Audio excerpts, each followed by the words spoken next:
HRN listeners. As we celebrate our 15th year, we are deepening our commitment to giving voice to the next generation of food systems storytellers, and we need your help. Our internship and fellowship programs help activate new possibilities for underrepresented and underestimated young people through experiential journalism, audio engineering, and production training. Through these unique programs, HRN helps food equity stewards build essential workforce readiness skills that expand their potential and foster economic mobility. Please consider supporting these critical programs.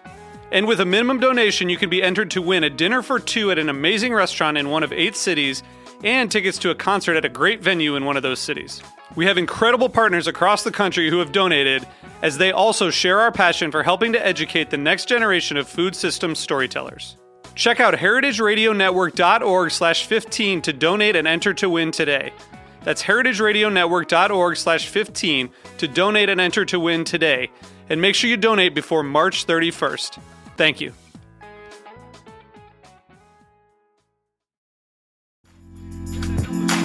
The following is a message from HeritageFoodsUSA.com. The difference between wild Alaskan salmon and farmed Atlantic salmon is just as great as the differences between commodity pork and heritage breed pork. Huge! HeritageFoodsUSA.com is lining up a major social buy of sustainably harvested salmon in July and offering it at a phenomenal price to consumers. Check out HeritageFoodsUSA.com for more details on how to get in on this opportunity. Experience salmon the way it should be.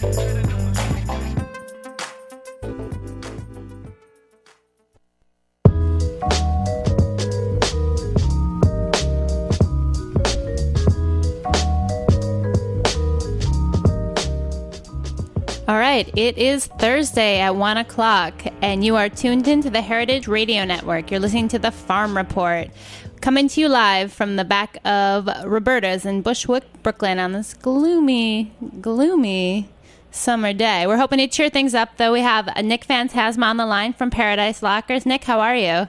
Good. How are you doing? You ready to bring a ray of sunshine into the gloomy Brooklyn day? I'm certainly hoping so. What's happening over on your end? You got sunshine? Oh, it's a gorgeous day out here. Oh, man. This is when I really need my teletransporter. So, Nick, it's great to have you on. I know you've been on, I believe you've been on the show before with Heather, right? Yes.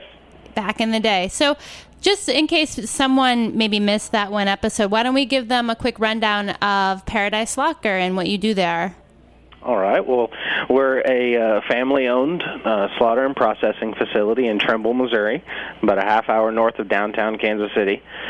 We do a lot of custom processing for local farmers, individuals, and companies such as Heritage Foods. As well as we have a full retail store up front where we carry all of our high-quality beef, pork, and poultry products. So you're like the one-stop shop for all of your meat needs. When in Tremble, come on down. Absolutely. So you said it's a family-run business. How long has the family been at the butchering business and the slaughtering processing? Did that start at the same time, or did you start with one and added the other? How did it kind of get initiated? Well, we were. My dad has been in the meat business for. He was a wholesale meat cutter for 17, 18 years before he bought the locker, and we bought the locker in 1995. In January of 95 is when we took over the business, and we've pretty much all been there ever since the beginning. Awesome. And so I know you do a lot of work for Heritage doing pigs, and you do some beef for us. What are you doing other animals? Do you guys do goats or lamb or anything like that?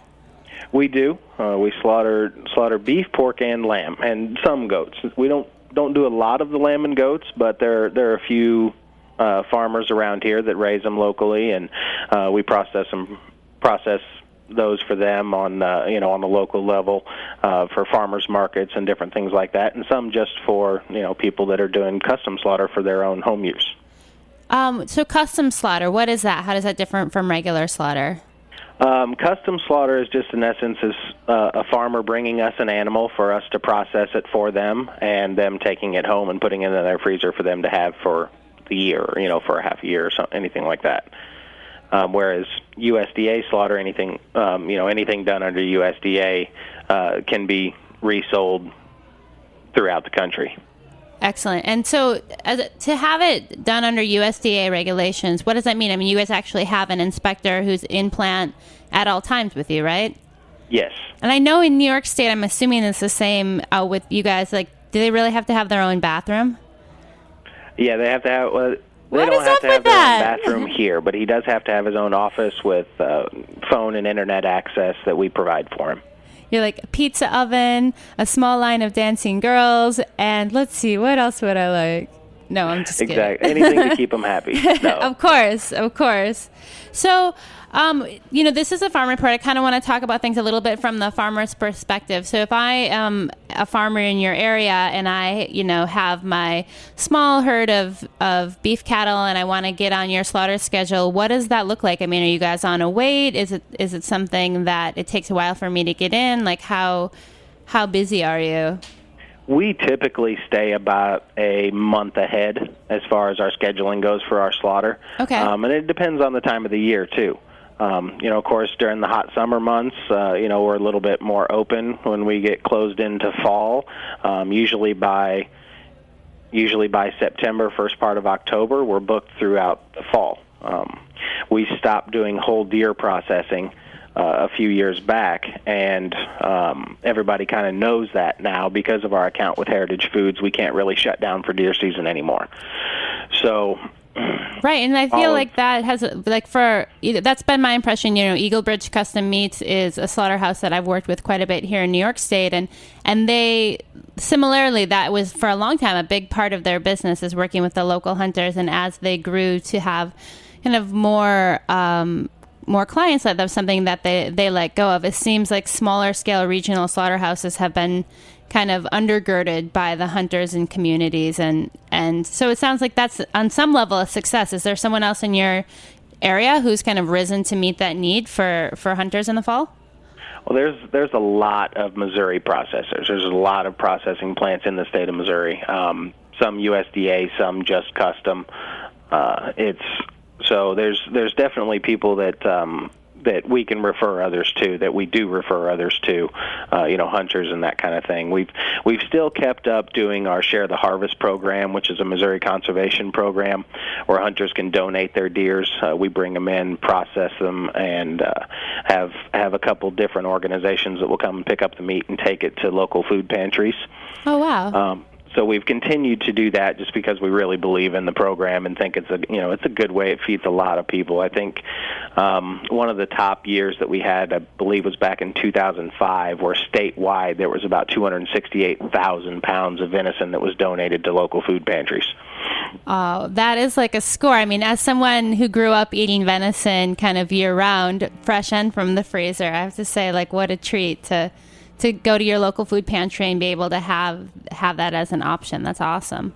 Yeah, it's always been a really good program that we've always believed in. So that's something that we don't really want to, we want to try and keep going with that as much as possible. But, as we get into doing more USDA work, it's getting harder and harder just because wild game being a non-inspectable product, because it is wild, and it has to be completely segregated inside the plant. And when you deal with the space issues and those kind of things that we deal with, it makes it a little difficult. But like I said, we really believe in the program, and it does a lot of good for a lot of people. So that's something that we've kept up on, and then keeping up on. We still take in boneless meat if someone wants to do their own processing at home, bone out the meat and bring it in to us. We'll still do summer sausage, jerky, snack sticks, that kind of thing.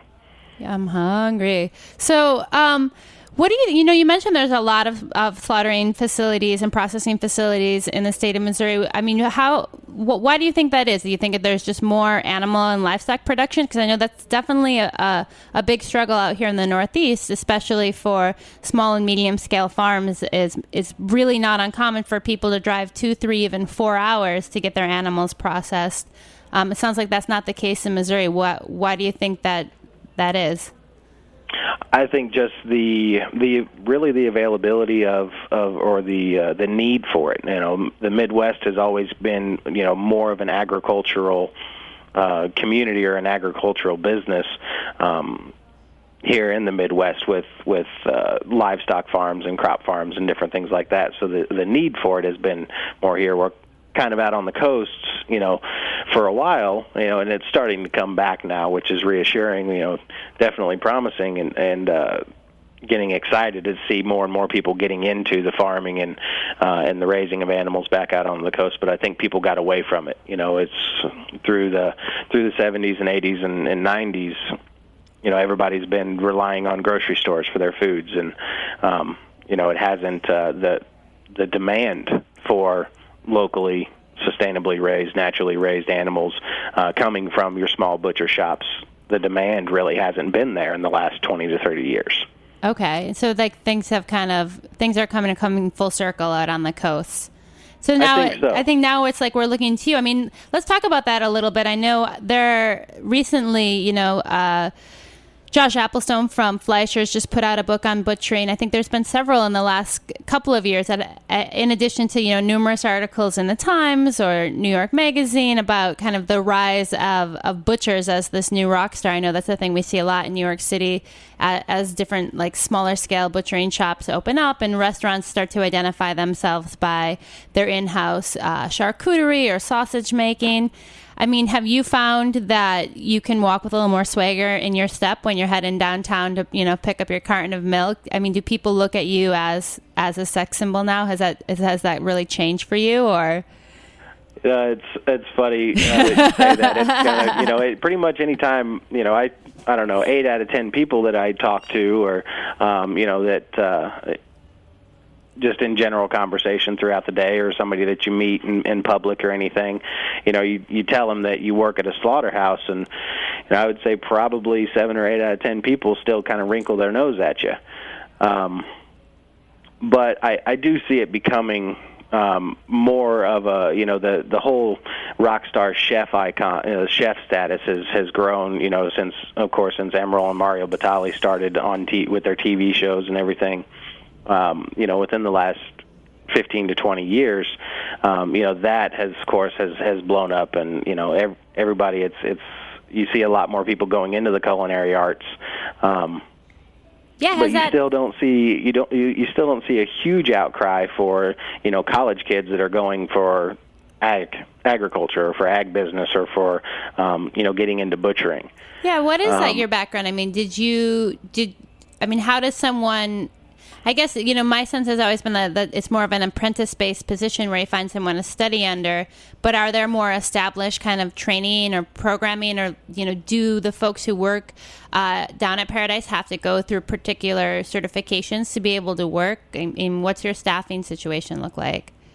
As far as certifications or anything that we require of our employees, it's basically on-site training. Of course, we like to have someone who has been involved in the business and knows what to do. But the vast majority of our employees came to us with no experience whatsoever.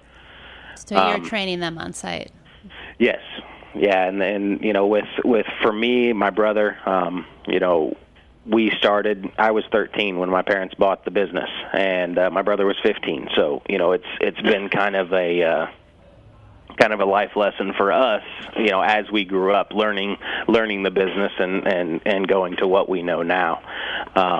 But at the universities, at some of the major universities across the Midwest, the ag programs are starting to get a lot better. University of Missouri in Columbia has a wonderful ag program, and where they actually do, they have a butcher shop. They have a slaughter facility and a processing facility on campus. And they actually have their own little meat shop there on campus where kids can come in and buy snack sticks and jerky and steaks and, different things like that. And it's proven to be a very good program for them.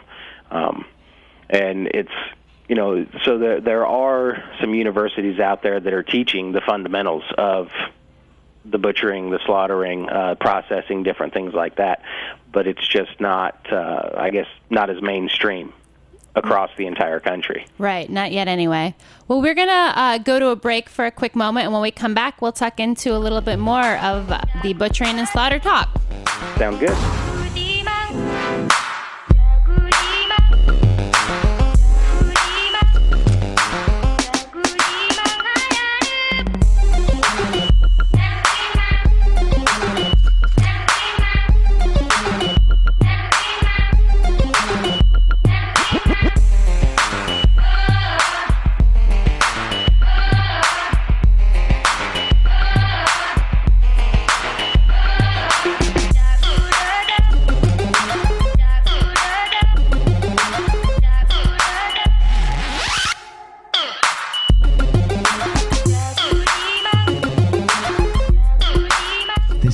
public service announcement from Heritage Radio Network.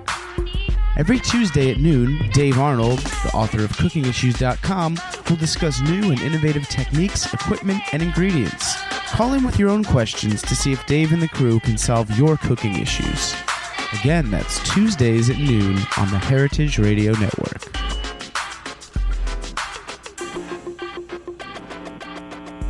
All right, we are back. We are on the line with Nick Fantasma of Paradise Lockers, talking about the what's what of slaughterhouses and butchering. So, Nick, I want to kind of scale back a little bit and talk a little bit about what the infrastructure for your operation looks like. I know you guys bought it. It was an existing space. But if let's say I was someone new, or say you or your brother were like, that's it, I can't work with my mom and dad no more. I'm like moving to New York. I'm gonna do my own thing. What kind of startup equipment or costs or regulations are you looking at if you want to get into this business? It's a big undertaking. There's a lot of equipment involved, and depending on the scale that you want to go, that you're trying to do with it. Whether you're wanting to go under USDA, whether you're just wanting to do a custom slaughter facility that does, that services your local community and hunters and that kind of thing. But to start our business from scratch here, there's a huge amount of undertaking that goes into it. Equipment costs are unbelievable. All of the equipment in our facility is either, if it's a food contact surface, it's stainless steel, or any type of non-food contact surface. We'd want to try and use lightweight metal that's not going to rust. So it's either galvanized or it's aluminum, and of course none of that stuff is cheap. We just recently purchased a new hog scalder a few years back, and that's a $33,000 machine. Wow. So there's a lot of costs that go into it, and not to mention your electrical. Everything that runs in on all your major processing pieces of equipment are running on three-phase. It's not just a 110 plug-in that you can plug into the wall. And it takes a lot of electrical to run all of this stuff as well. And then you have your refrigeration on top of that. We have probably, I want to say, 15 to 20 different refrigeration units that run our refrigeration for the inside of the building. Wow. Between our coolers and our freezers and different things like that. So, it is a fairly big undertaking to go through. But at the same time, it's there's people out there that need a facility like ours, like most of the processing facilities that are out there.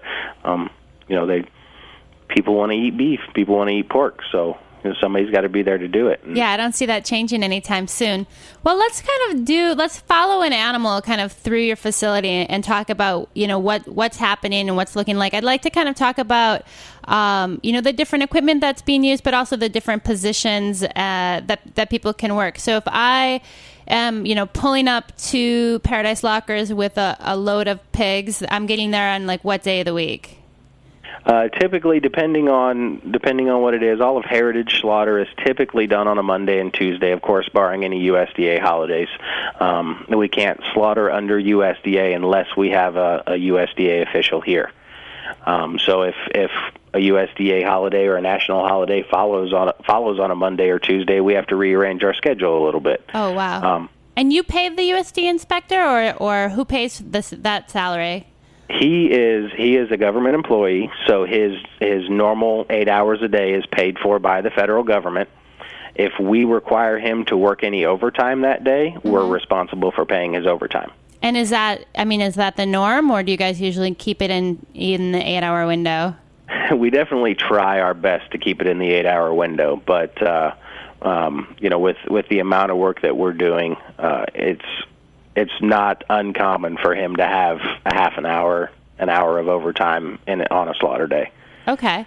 So I unload my, let's say I've got, half a dozen pigs or whatever. You have, I'm assuming, a holding area for the animals. And do you have any protocols as far as the time frame between when the animals are dropped off and when you'll slaughter them? Is there any kind of minimum or maximum that the animals need to be on your, property before you'll proceed with slaughter? Yeah, we definitely like to have the animals here within a certain time frame. Of course, all of our and beef and hogs are different. The way our facility is set up, the way our pens are set up, hogs we can hold overnight. We don't hold hogs for any more than 24 hours without having to feed. That rarely happens. Right. But occasionally, a farmer will have plans that he has to drop off the 20 hogs for heritage, and he can't do it on the Monday morning that we need him to. So maybe he has to do it over the weekend. So in those kinds of circumstances, we do provide food and different things like that. But we like to try and schedule our drop offs to where the animals do have time to rest, because a ride in a vehicle, a ride in a trailer can be stressing to an animal. Definitely stressful, sure. It's out of its normal circumstance, out of its normal habitat, and not sure where it's going or what's happening. So it can be stressful. Not to say it is 100% of the time, but can be. So we do like to have time for those animals to rest. We usually say, a window of about 3 to 4 hours. Okay. Once hogs get here, that they need to have time to rest and relax a little bit and get some water in them. And are there any issues with what's in their belly? I mean, before I would go into surgery, if you have to go into surgery, they want you to have an empty stomach. I mean, is it similar for slaughter? There are some places that have said that, because we come across farmers who say, do you guys want us to not feed them the 24 hours in advance or anything like that? And that's not something that we require. It does make things for a little bit easier when you go into once the animal comes into the slaughter room, and after the animal's down, and once you start pulling all the entrails and doing the evisceration of the animal. Obviously that, if you don't have a stomach full of ingestin or it does make it easier, but that's not a requirement that we have. Okay.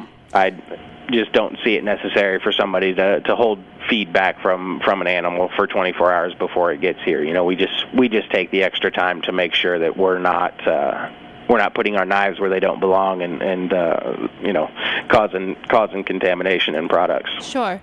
So the pigs have been there for somewhere between 3 and 24 hours. They're in their pen, and then I'm assuming there's some type of channel that they walk down where they enter the kill floor. Now, is it kind of one at a time, or are you able to do several animals at a time as far as the actual when they come onto the kill floor for the first time?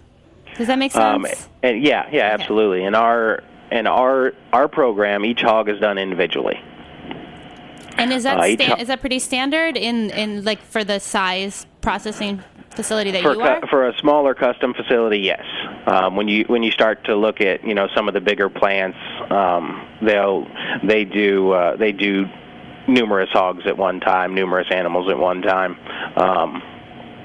But with the way our system is set up, and with the humane treatment that we deem necessary for animals to be done here, not only for the treatment of animals, but for the quality of the product, and the safety of the workers too. I mean, I think that's a big thing that kind of gets left out of this discussion oftentimes too, is that it can be dangerous for you guys. So Absolutely. I've been, throughout my years of being back on the slaughter floor, I've been kicked a few times, and animals they're big. Hogs weigh just as much as me, and a beef is 5, 6, 7 times bigger. So they can do some damage if you're not careful. So definitely that is a big part of it as well. The safety of our employees is definitely in the top primary concerns for us when we're doing work back in the shop, and when we're training employees too. Everybody's always trained the right way of this is the right way to do things, not only for the integrity of the meat, not only for the sake of the animal, but for the sake of yourself as well. Absolutely. And the safety of the personal safety of our employees. Absolutely. So the pig is on the kill floor, and are you guys doing a stun, or how do you kind of make the initial takedown? We do an electronic stun. Okay. And it's done behind the head.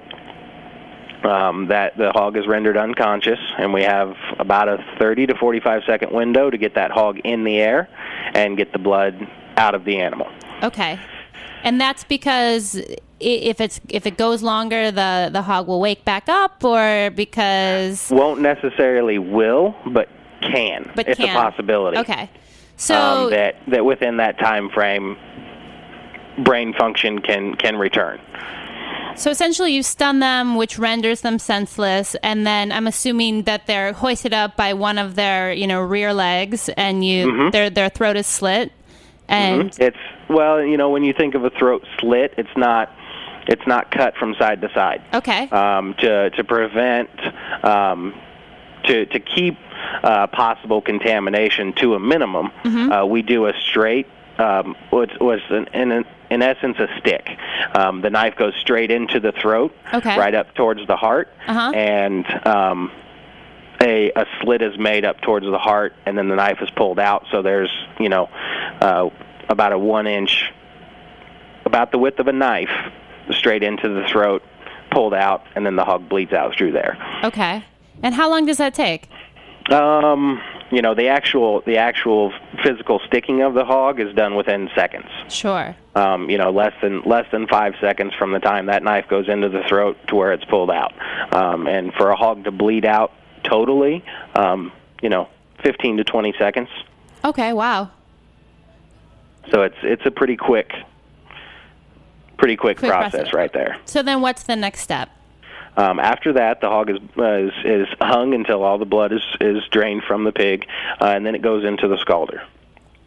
Tell us about the scalder. I've seen those. I mean, they basically look like some kind of giant washing machine. Yes. Yeah, there's 2 rows, and depending on the size of the machine and the type of the machine, the scalder that we have has 2 different spindles that have a bunch of different rubber paddles attached to it. And the hog will lay into the back of the machine on top of one of the spindles and next to the other one. Okay. There's one down below and then one that sits right next to the hog. And that scalder is filled up with water, and there's a thermocouple in the bottom that heats the water to about 68 degrees Celsius. And there is a hair loosening chemical that's added to the water. And what that does is it helps loosen the hair follicles, so once you turn the machine on, those rubber paddles start to spin.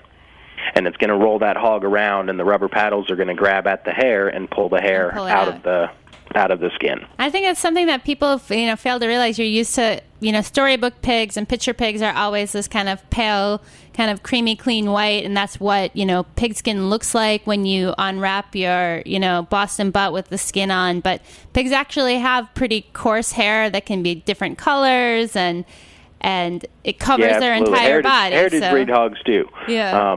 Hogs that are done in the commodity world, at the bigger slaughterhouses, they've bred hogs to have white hair. White hair pulls easier. It scalds easier. It does a lot. It makes for a lot nicer looking skin once it comes out of the scalder, and a lot less work to be done. But when you're talking about purebred hogs, you're talking about Berkshires, red wattles, Durocs. You're talking about black hair, red hair. And you would think that the black hair would probably be the worst, but in reality, it's actually the red-haired hogs that are the worst.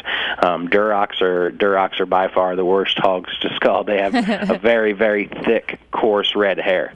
And scalding isn't something that everyone does. I mean, that's kind of one technique. The other would be to skin the hog. Correct. And then and that's also what you would have to do if you have a really large animal, because it wouldn't fit in the scalder. Correct. Yeah, if we put an animal that weighs over 400 pounds live weight, the machine just won't take it, and we'll lose our chain will break. Okay. Happened a few times before. So then what happens? You mean the chain, like as far as the safety the drive train? Okay. But actually, it's a chain-driven machine. Oh, the chain of the actual machine. I got it. Right. Yeah. So it's essentially like a bicycle. It's a lot thicker, of course, a lot thicker chain than a bicycle, and it's a double wide chain.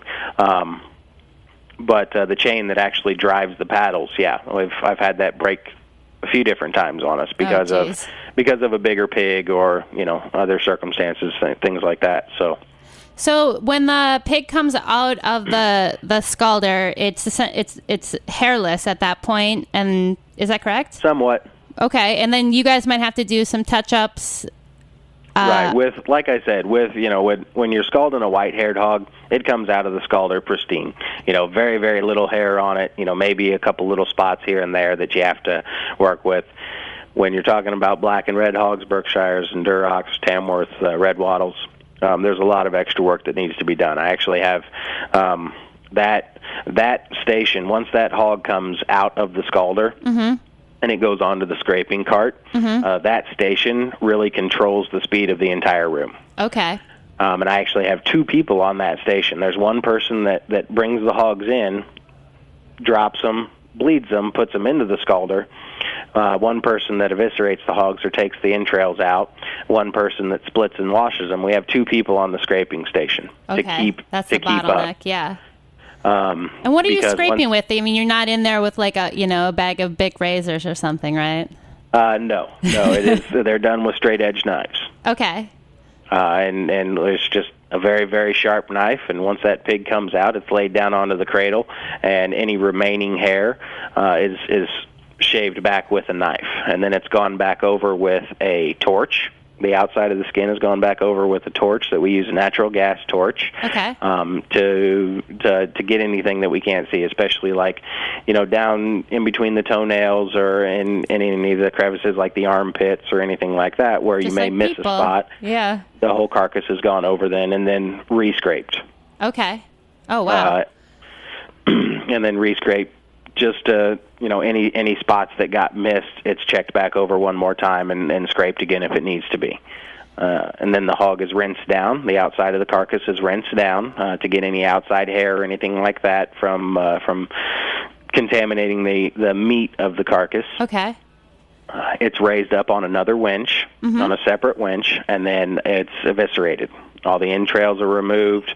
The organs are removed, the liver, heart, lungs, esophagus, all of that. And all of the organs are presented to the inspector. He checks every single animal our inspector does. Through. It's not required to. They're required to check every 6 animals, 1 out of every 6 animals. Our inspector checks every single one. And he's checking for, diseases in the liver, lesions, any type of abscesses or anything like that could result in contaminated meat. All right. And then once all of the entrails and all of the organs are out of the carcass, it's raised up to about where the feet are quite a ways above your head, and the head of the carcass is about eye level. The head is broken back through the bone to where it's just attached by the back of the neck. Okay. And then it goes over to our splitting and washing station. Each carcass is individually checked visually from top to bottom to check for any contaminations. Any contaminations being hair, fecal matter, any type of contamination that could cause that product to be unsafe to eat. And then if any are found, they're trimmed off with a knife. They're not just washed off. Washing can spread bacteria. It won't get rid of it. Okay. So they're trimmed off with a knife, and then the carcass is split and then washed. Actually, the carcass is split, presented to our inspector, and once he clears it, we rinse that carcass down, and it goes to the rail scale to get prepped to where the weight's logged in, and it's tagged, and then it goes into the cooler. Wow. Man, that was awesome.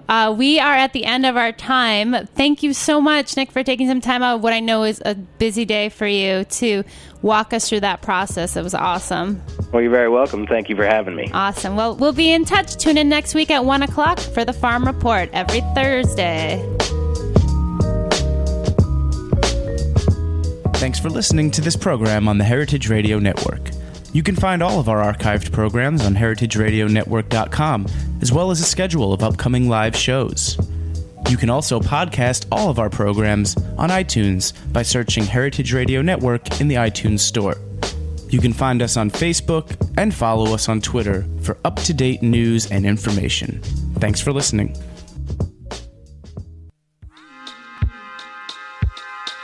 This is Behind the Scenes Food News with Katie Kiefer. This week, all over the internet and also in all of the meat trade papers, as well as in this particular article on digital trends, a story has been running about the poop burger. Japanese scientists have found a way to create artificial meat from sewage containing human waste. Mitsuyuki Ikeda, a researcher from the Okayama laboratory, has developed steaks based on proteins from human excrement. Tokyo Sewage approached the scientists because of an overabundance of sewage mud. They asked him to explore the possible uses of the sewage, and Ikeda found that the mud contained a great deal of protein because of all the bacteria. The researchers then extracted those proteins, combined them with a reaction enhancer, and put it in an exploder, which created the artificial steak. The meat is 63% proteins, 25% carbohydrates, 3% lipids, and 9% minerals. The researchers color the quote-unquote meat red with food coloring and enhance the flavor with soy proteins. Initial tests have suggested people say that it even tastes like beef. This has been Behind the Scenes Food News with Katie Kiefer.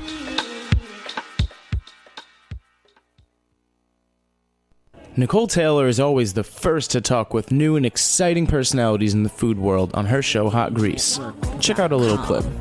Everything is super sweet in the Heritage Radio Network studios today. We're chatting with Fanny Gearson. Fanny is a graduate of the Culinary Institute of America and the 2011 James Beard Foundation Cookbook Award nominee. Oh my God, we fry in Bed-Stuy. We have to talk donuts. I'm going to have to say, Fanny, I don't know if you know this. I was definitely the first person in Brooklyn to start talking about dough. Did you know that? I knew that last time I saw you, but I didn't know that before. So we have to talk dough. I mean, it is a bona fide phenomenon in Brooklyn. I'm so excited to be part of it, and I can't believe it. You know? I mean, I was just telling you before the show that I think about a month ago, I went to Dough on a Sunday at 2 o'clock, and all the donuts You like what you hear? You can hear Hot Grease every Monday at 3:30 p.m. live on heritageradionetwork.com. Make sure to subscribe to the podcast or check it out in our archives. The following is a public service announcement from Just Food. Help bring live chickens into food challenge communities through your donations to the Just Food City Chicken Project 2011. The City Chicken Project would not be possible without the volunteer hours, donations large and small, and the vibrant energy and ideas of the communities we work with. Just Food is a nonprofit organization that connects New York City communities and local and urban farmers with the resources and support they need to make fresh, locally grown food accessible to all. To donate, search on Kickstarter.com for Just Food and find their City Chicken Project. For more information on Just Food, visit justfood.org or call 212-645-9880. That's 212-645-9880. Let's keep making New York City a better place to live and eat.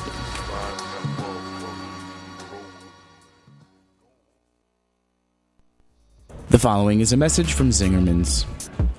From June 30th to July 3rd, 2011, come hang out at Camp Bacon, a 4-day festival hosted by Zingerman's. The main event is an all-day affair at Zingerman's Roadhouse featuring plenty of bacon, bacon learning, and such luminaries as Alan Benton, John T. Edge, Molly Stevens, and more. The event will be taking place in Ann Arbor, Michigan.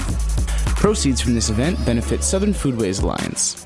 Also, on Friday, July 1st, there'll be a special benefit performance featuring Andre Williams and the Gold Stars and special guests John Langford and Skull Orchard. Visit www.zingermanscampbacon.com for more information and for tickets. Once again, that's www.zingermanscampbacon.com.